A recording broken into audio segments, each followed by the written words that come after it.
गुरुपौर्णिमेच्या दिवशी सकाळी ठाण्याचा कार्यक्रम आटपून मी स्वामी भवनात 12:30 वाजता आले. आल्यानंतर नेहमीप्रमाणे स्वामींचं दर्शन, नानांचं दर्शन आणि मंचकाच्या खोलीत दर्शन घेण्यासाठी मी गेले. नेहमीप्रमाणे महाराजांना प्रार्थना तर आहे, नमस्कार आहे, पण त्याचबरोबर महाराजांसाठी ठेवलेला जो मंचक आहे तो स्वच्छ आहे की नाही, चादर नीट घातलेली आहे की नाही, पायऱ्या स्वच्छ आहेत की नाही, कुठेही धूळ नाही न, आणि कार्पेट पण स्वच्छ आहे की नाही, खिडक्या स्वच्छ आहेत, काचा स्वच्छ आहे, या सगळ्या गोष्टीचं निरीक्षण करून मी खोलीच्या बाहेर पडले. कार्पेट अगदी स्वच्छ होतं. फुलाची एक पाकळीही त्या कार्पेटवर नव्हती. दिवसभर स्वामी भवनात प्रचंड गर्दी होती. असंख्य लोक येत होती.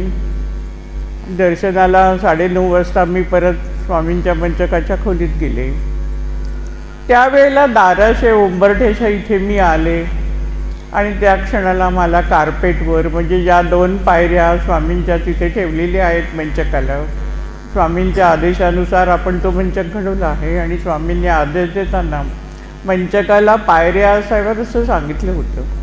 अशा या 2 पायऱ्यांच्या खालच्या बाजूला जे कार्पेट होतं त्या ठिकाणी 2 पावलं आहेत असं एक क्षण मला जाणवलं, आणि अगदी छोटी पावलं, आणि मला म्हणजे फुलं आहेत आणि ती पावलं आहेत असं जाणवलं. आणि थोडीशी पुढे जाऊन बघितलं तर तिथे असं दिसलं की 2 सेफ्टी पिनं आहेत. आणि जसे आपण माणसं पाऊल टाकतो, एक पाऊल नेहमी पुढे आणि एक थोडं मागे असतं, तशा पद्धतीने त्या 2 सेफ्टी पिना तिथे होत्या. मला आश्चर्याचा धक्काच बसला. अनेकांना विचारलं की दिवसभर खोली उघडली गेली का, कारण आपण एकदा नंतर ती बंद करतो आणि कोणीही तिथे आतमध्ये जात नाही. स्वामींची जेव्हा शेजारती होते त्याच वेळेला ते दरवाजा तो उघडला जातो. कोणी दिवसभरात तिथे गेलं नव्हतं आणि त्या ठिकाणी अशी महाराजांची मला तर ती पावलंच वाटली. त्या ज्या 2 पिना त्या दिवशी मिळाल्या त्या आपण इथे आज दर्शनासाठी ठेवलेल्या आहेत. मंचकाच्या खोलीच्या बाहेर जी पेटी आहे त्या पेटीमध्ये त्या 2 पिना ठेवल्या आहेत. अनुभव मिळाला आहे, सगळ्यांनी दर्शन पण घ्यायचं आहे.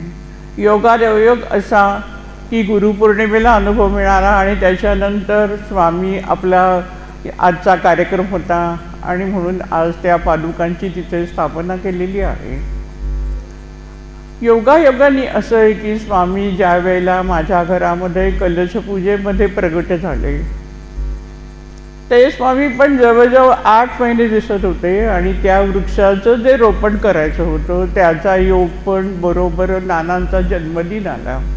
योगायोगाने असं घडलं की गुरुपौर्णिमेपर्यंत घरामध्ये त्या कलशामध्ये जो कोंब आला होता त्या ठिकाणी स्वामी दिसत होते. त्यामुळे गुरुपौर्णिमेपर्यंत तिकडची पूजा चालू होती.